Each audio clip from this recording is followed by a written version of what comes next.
इतिहास रचला याने, काही खास दिला हो याने. इतिहास रचला याने, काही खास दिला हो याने. मर्यादा नहीं वचने रे, विश्वास जपला याने. सप्तपदीने दिलेला हा उपहार रे, माझा शृंगार रे हा, माझा शृंगार रे. माझा शृंगार रे हा, माझा शृंगार रे.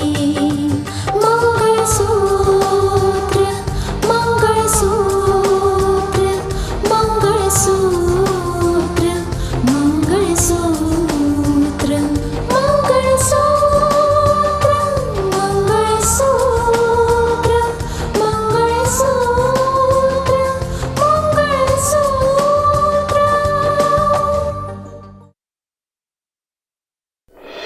ऋतिकाला राकेशची पत्नी बनवून या घरात घेऊन येण्याविषयी तुम्ही असं कसं बोलू शकता? आता बेटा माझी अशी द्विधा मनस्थिती झाली आहे की कुठल्या तोंडाने माझा मुलगा परत मागू राजेश्वरकडे. मी तेच तर सांगतो व्याही बुवा की नात्यांचा हा अधुरेपणा आता कायमस्वरूपी संपुष्टात आलाय. आपण दोघे आता पूर्णपणे एकमेकांचे व्याही झालो आहोत.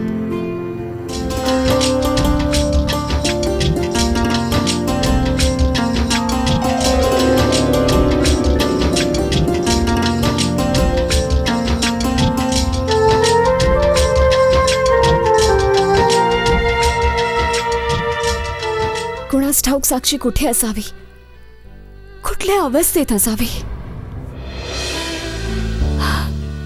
ना तुम्ही स्वतः ठावठिकाणा काढत आहात तिचा, ना आम्हाला काही करू देत आहात. असं करून कसं चालेल पप्पा? मी सांगते तुम्हाला,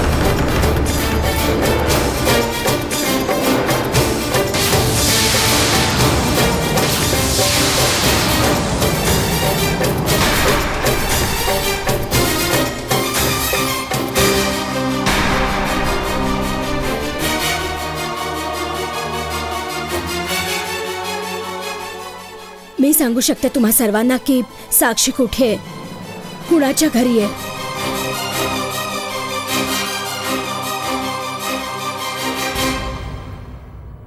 पण सध्या भाऊसाहेब तुम्ही एवढंच लक्षात ठेवा की ती जिथे कुठे आहे सुरक्षित आहे, तिची काळजी घेतली जाते. पण तुम्ही इथे भाऊसाहेब, मी माझ्या चुकीचं प्रायश्चित्त करण्यासाठी आले.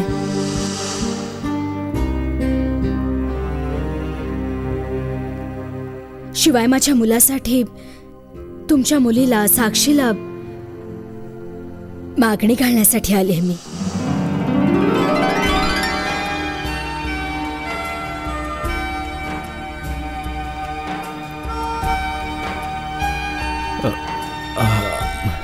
हे बघा भाऊसाहेब, एखाद्या व्यक्तीकडनं जेव्हा चूक होत असते तेव्हा त्या व्यक्तीला कधी ना कधी स्वतःच्या चुकीची जाणीव होतच असते. माझ्या मुलाला, राहुलला सुद्धा आपल्या चुकीची जाणीव होऊन गेली आहे. शिवाय मला तर असं कधी नाही वाटणार की एखाद्या मुलीचं आयुष्य कोणाही व्यक्तीपायी कधी बर्बाद व्हावं, मग भलेही तो माझा मुलगा असता तरी सुद्धा. मला माहित होता, माझा विश्वास होता तुमच्यावर मम्मी.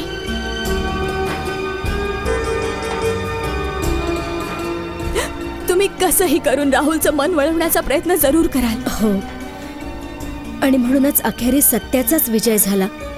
शिवाय राहुलने स्वतःची चूक मान्य केली आणि हे लग्न करण्यासाठी तयार सुद्धा झाला.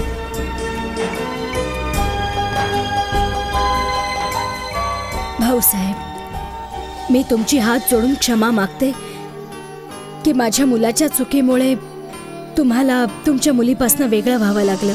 शिवाय साक्षीला हे घर सोडून जावं लागलं.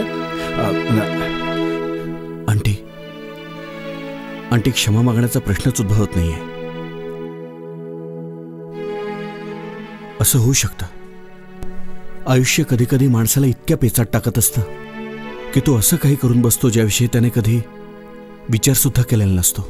खरं बोलतोयस तू बाळा, पण आता त्या गोष्टी भूतकाळात जमा झाल्यात. मी तर उलट इथे एक नवी सुरुवात करण्यासाठी आले बाळा. मुलांनी जे नवं नातं पक्क केलंय त्याचा स्वीकार करायला आले मी. मला पूर्ण आशा आहे भाऊसाहेब, तुम्ही माझं म्हणणं मान्य कराल, शिवाय हे नातं नाकारणार नाही.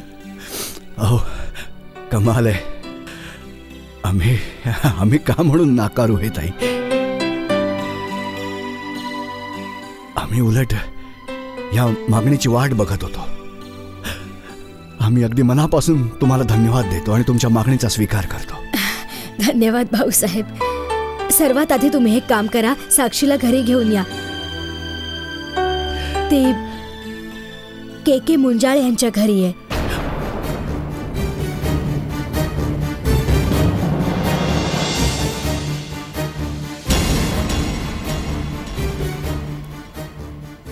के मुंजाळच्या घरी? हे काय बोलतेस तू मम्मी?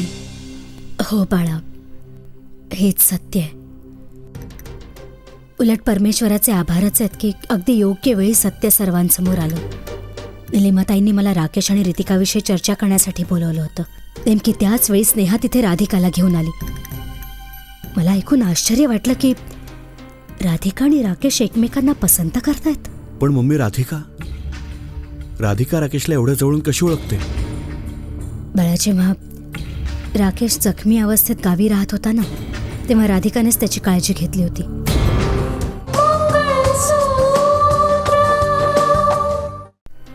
राधिका आणि राकेश एकमेकांना पसंत करतायत. पण मम्मी, राधिका राकेशला एवढ्या जवळून कशी ओळखते? बाळा, जेव्हा राकेश जखमी अवस्थेत गावी राहत होता ना, तेव्हा राधिकानेच त्याची काळजी घेतली होती. त्याच दरम्यान दोघेही एकमेकांना आवडायला लागले होते. शिवाय ही बाब तर खरीच आहे की त्या सुमारास राकेशची स्मरणशक्ती तर गेलेलीच होती. म्हणजे ती माणसं राधिका आणि राकेशच्या लग्नासाठी तयार आहेत? बाळा, जर राकेश आणि राधिकाच एकमेकांना पसंत करत असतील तर बाकीच्यांनी आक्षेप घेण्याचा प्रश्नच कुठे येतो. शिवाय जेव्हा वेळ बदलत असते तेव्हा हे असंच होत असतं. शिवाय ही बाब मला कालच जाणवली बाळा. निलिमाताईंच्या घरी जेव्हा मला समजलं की राधिका आणि राकेश एकमेकांना पसंत करतायत, नवलच वाटलं. आणि मी घरी परत आल्यावर समजलं की मानस आणि रितिकातला दुरावा संपलाय. दोघांमध्ये तडजोड झालीये. मम्मी, मला आनंद ह्या गोष्टीचा वाटतोय की माझं आणि साक्षीचं लग्न मोडलं, पण त्याचा परिणाम दीदीच्या आयुष्यावर नाही झाला. बाळा, प्रत्येक व्यक्तीला स्वतःच्या चुकांची जाणीव कधी ना कधी जरूर होत असते. त्यांच्या सुद्धा लक्षात आलंय की आपली मुळीच काही चूक नव्हती. हां, साक्षीने ही बाब लपवून खूप मोठी चूक केली आहे. असो, माझी उलट हीच इच्छा आहे की साक्षीला पण तिचं सुख पुन्हा मिळावं. शिवाय राकेश आणि राधिकाच्या लग्नाची बोलणी तर चालूच असावीत.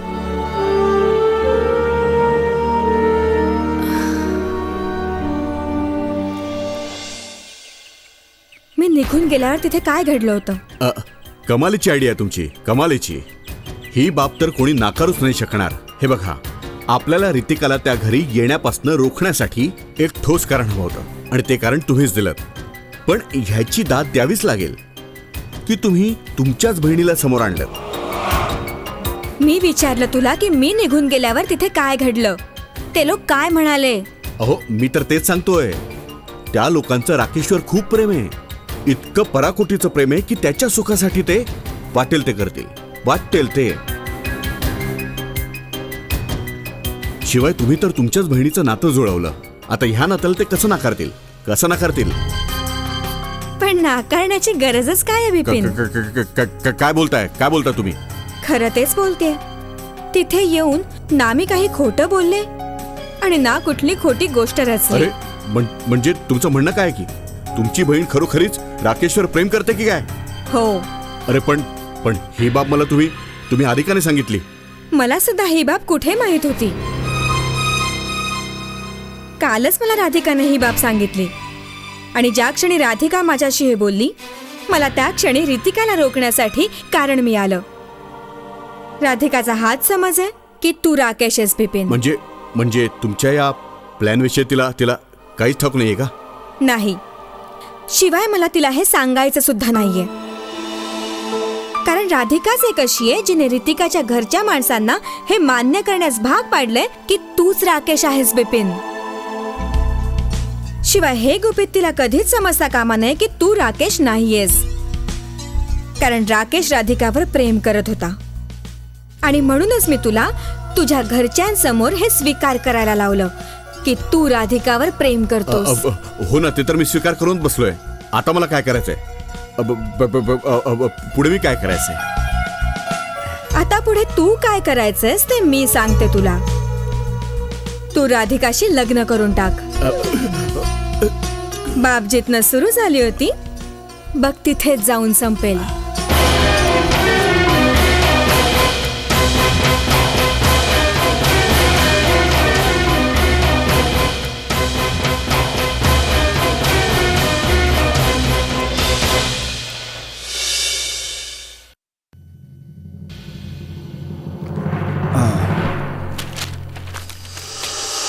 हा चला मस्त चहा पिऊया.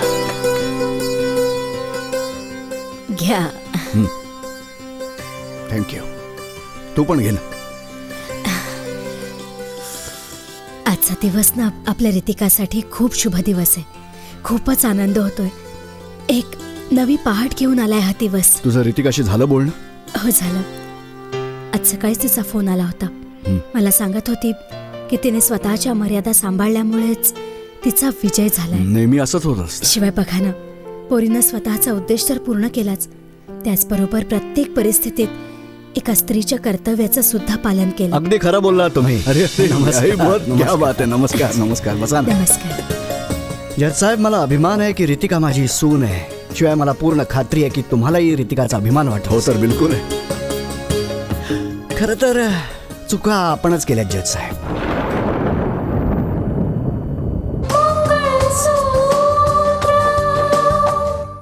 जज साहेब, मला अभिमान आहे की रितिका माझी सून आहे. शिवाय मला पूर्ण खात्री आहे की तुम्हालाही रितिकाचा अभिमान वाटतो. हो तर बिलकुल आहे. खरं तर चुका आपणच केल्या जज साहेब. कधी परिस्थितीमुळे विवश होऊन, कधी रागाच्या भरात चुकीचे निर्णय घेतले.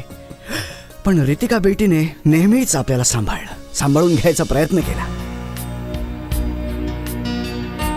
आज त्याच प्रयत्नांचा परिणाम आहे की माझं घर सुखात न्हाऊन निघालंय. खूपच खुश आहे मी. बघा ना, एकीकडे माझ्या मुलाचं आयुष्य उद्ध्वस्त होणार होतं. आमची सून आमच्यापासून दुरावली जाणार होती. या गोष्टीचं दुःख होतं आम्हाला, भीती होती. शिवाय दुसरीकडे आमच्या मुलीचं, साक्षीचं आयुष्य गुंतागुंतीचं होऊन बसलं होतं. पण रितिका बेटीच्या प्रयत्नांमुळेच तमाम पेच तिढे सुटले. अगं शारदा, व्याई बुवांसाठी चहा नाश्ता घेऊन ये ना. हो, आलेच घेऊन. हो, नको वेणबाई, बसा. आज कुठल्याच गोष्टीची गरज वाटत नाहीये. जेव्हा मन आनंदाने तृप्त असतं तेव्हा दुसऱ्या कुठल्याही गोष्टीची गरज भासत नाही.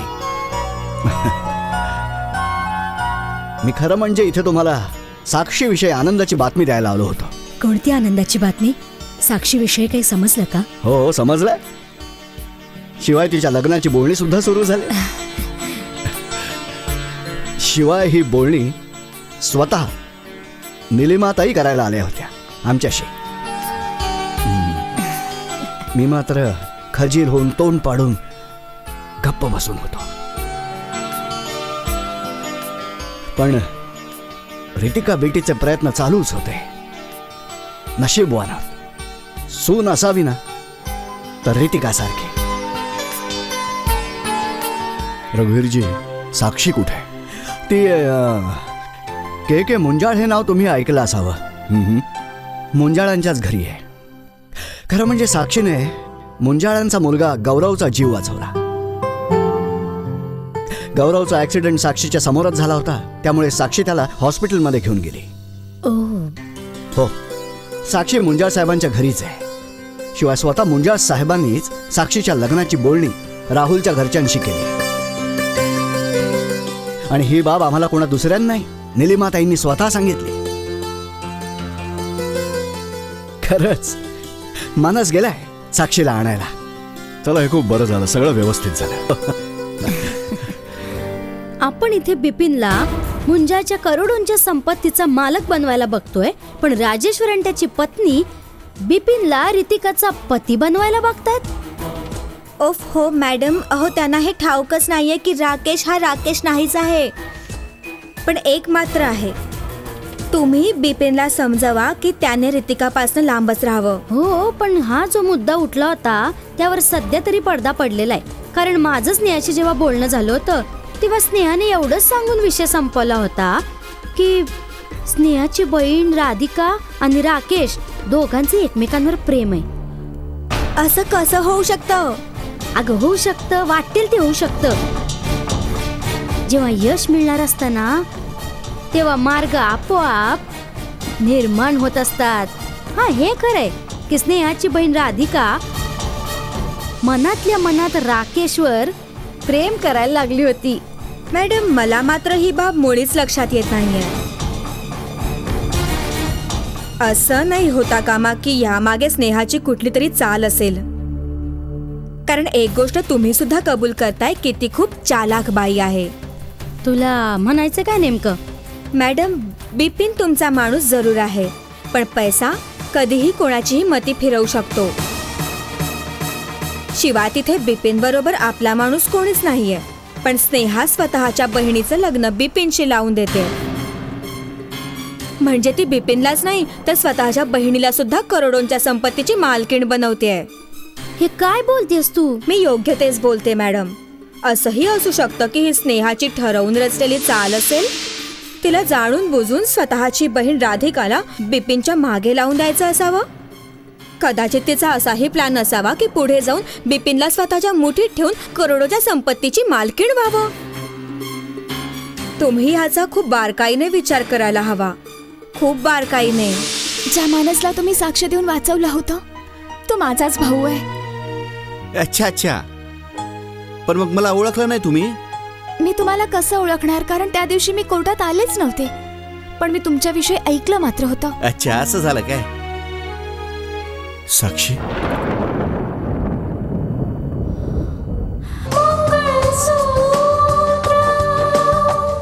मी तुम्हाला कसं ओळखणार, कारण त्या दिवशी मी कोर्टात आलेच नव्हते.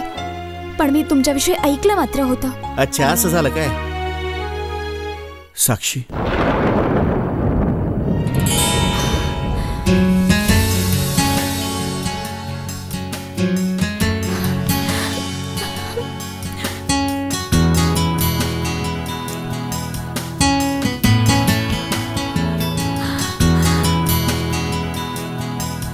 मानस दादा,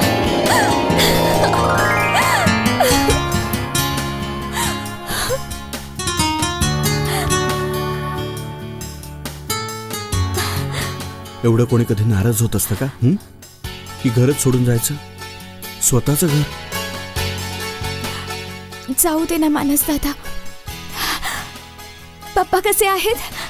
ठीक आहे डॅड, तू इथे असल्याचं आम्हाला ठाऊकच नव्हतं. तुझ्यामुळे रितिकाची काय अवस्था झाली माहितीये तुला? चल पाहू, घरी जाऊया. नाही मानस दादा, मला घरी परत नाही जायचंय. पण का नाही जायचंय? न येण्या एवढं झालंय तरी काय? ऍक्च्युली माझ्या ज्या दुर्दैवापायी मी घर सोडलं होतं ते दुर्दैव आज सुद्धा माझ्या सोबत आहे मानस दादा. नाही साक्षी,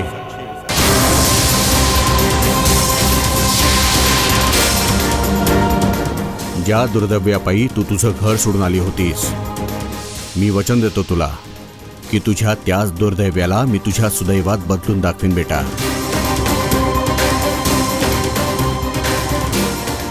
राहुल आणि राजेश्वरला तुझा स्वीकार करावाच लागेल. नमस्कार, मी साक्षीचा भाऊ मानस. मला माहिती आहे ते सर्व, पण खूप खेदाने मला सांगावंसं वाटतंय की ज्यावेळी साक्षीला तुमची सर्वात जास्त गरज होती अशाच वेळी तुम्ही लोकांनी तिला घरातनं बेघर केलं. जेव्हा विश्वास तुटत असतो तेव्हा अशा गोष्टीने माणसांचं मन पोखरून निघत असतं. तेव्हा अशाच गोष्टी घडत असतात. पण मी साक्षीला वचन दिलं आहे की मी कुठल्याही परिस्थितीमध्ये तिला तिचा हक्क मिळवूनच देईन. मी तुम्हाला हे ऐकून आनंदच होईल की तुमचे प्रयत्न यशस्वी झालेत. तुम्ही राहुलच्या घरी तिच्या लग्नाची बोलणी करायला गेला होतात ना, त्यामुळेच आता ती लोक राजी झाली आहेत. ती लोक लग्नाला तयार आहेत.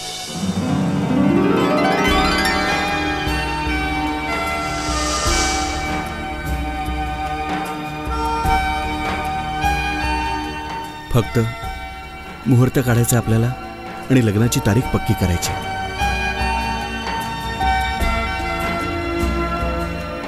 तुमचे हे उपकार मी आयुष्यभर नाही विसरणार. तुम्ही साक्षीला तुमच्या घरी केवळ आसराच नाही दिला, उलट एका मुलीसारखं सांभाळलं. एका बापाचं कर्तव्य पूर्ण केलं तुम्ही.